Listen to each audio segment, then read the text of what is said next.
I'd like to tell you a story, my story, a story about a game developer who started making games very early in his life when he was a teenager, some 30 plus years ago.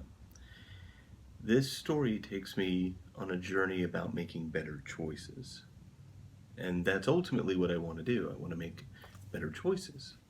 I want to have a better choice. And to have a better choice, sometimes you have to make a better choice. 30 years ago, gaming was really in its infancy, especially video gaming. They were virtually digital versions of board games that we would play or sports that we would play as best approximations and experiences as computers at that time could generate. And that worked out really well. That was fun, people loved them, and fun was had by all. We roll ahead 30 years, and I've grown up. I've started a business solutions company where I write software for businesses to support my family, my beautiful wife, and my 2 children. In passing by, one of the favorite pastimes of my youngest child is for me to watch him play video games, whether it's on the Xbox, the PlayStation, and of course his phone. He likes to share that experience with me, and I very much like to share that with him. One day as I was passing by and I looked over his shoulder as he had his camera up to his, or his phone up to his face, he was playing a game where he was what looked like torturing a teddy bear or some sort of a stuffed animal in a room, bouncing it all around, smashing it, throwing a flamethrower on it. And I asked him, Xander, what are you doing? And his response, as you would expect from any child, is nothing. I'm doing nothing at all. Wasn't too long after that I saw Xander and one of his friends playing on the Xbox, and they were playing this very realistic game where they were soldiers dressed up in all of the regalia, and they had weapons and guns, and they were charging into what looked like battle, and I'm sure this was a noble construct, some sort of combat that they were going to do. And they were being attacked, and they would kill someone, and then, or they would get killed, and all of a sudden they'd spawn somewhere else, and they'd charge into battle. And after several iterations of this, I wanted to offer my sage advice, and I'm like, Xander, what is the objective of this game? What are you trying to do? You seem to be getting killed a lot and spawning in random places and charging in to battle. What can I do to help you? He replies to me, there's no goal here. We're just trying to rack up kills. And I thought to myself, there's got to be a better choice here.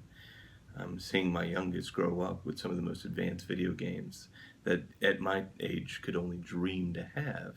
And he's torturing teddy bears and trying to rack up kills. So I make video games for a living. This is one here. It's every bit as exciting. It has space attacks and asteroids and things that blow up, and you're flying spaceships, things that people like to do. It's exciting. But I thought about it when I wrote the game. I wanted it to be a better choice. I wanted it to mean something.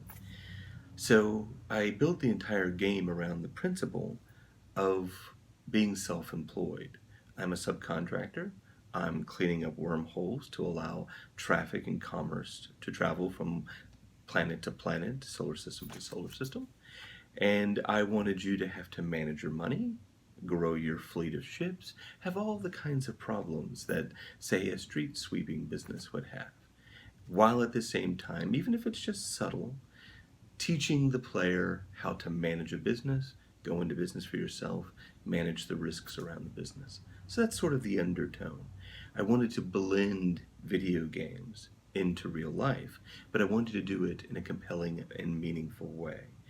Even if it was just subtle, even if it was just barely noticed.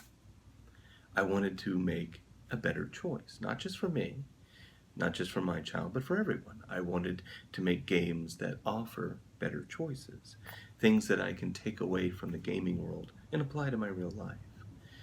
Imagine a game that allowed you to collect gold for every step you took with a Fitbit, an Apple Watch, or some other wearable technology, and that could feed back into the game. In that particular instance, what brought me to that idea was also Xander again, where I'm wanting him to go out and get more exercise. not for his health or any type of benefit like that, but he would go play tennis with me if I would give him gold for his character in World of Warcraft. So as I got to thinking about this really needs to be something that is propagated in the industry. I need a logo, I need an idea, I need something that's going to bring this into reality, a blending of video games and real life. So I started with, how often are people playing? Over the last 30 years, how has it evolved? 30 years ago, my market share was 200,000 sales total. It's the best I could get out of a bulletin board system. Today, according to the ESRB, which is the Entertainment Software Ratings Board, you've seen those mature, everyone, the ratings on the video games, 155 million Americans play up to 3 hours of games a week. That's just the casual players. If you calculate the hardcore players, you're up over 500 million hours of video games played every week in America. That boils down to about 57,000 years of human consciousness being focused on video games in America every week. We can't let that much human consciousness just be wasted away in trivial and meaningless activities.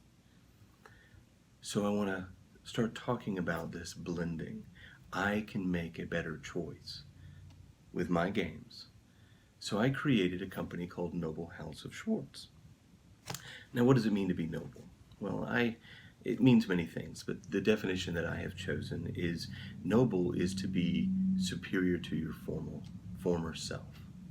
That's what I want to be. I want to be superior to who I was yesterday, last week, or 30 years ago. I want to evolve this standard, and I want to make games that do that, and that is what I'm doing. I'm making games that are going to blend reality in a positive, compelling way, and I'm going to take advantage of the 57,000 years a week that Americans play on these games, and I'm going to blend reality in a positive, loving way that's going to produce a positive, loving experience. My name is Evan Schwartz. I'm the founder of Noble House of Schwartz, and I hope you will join me in making a better choice.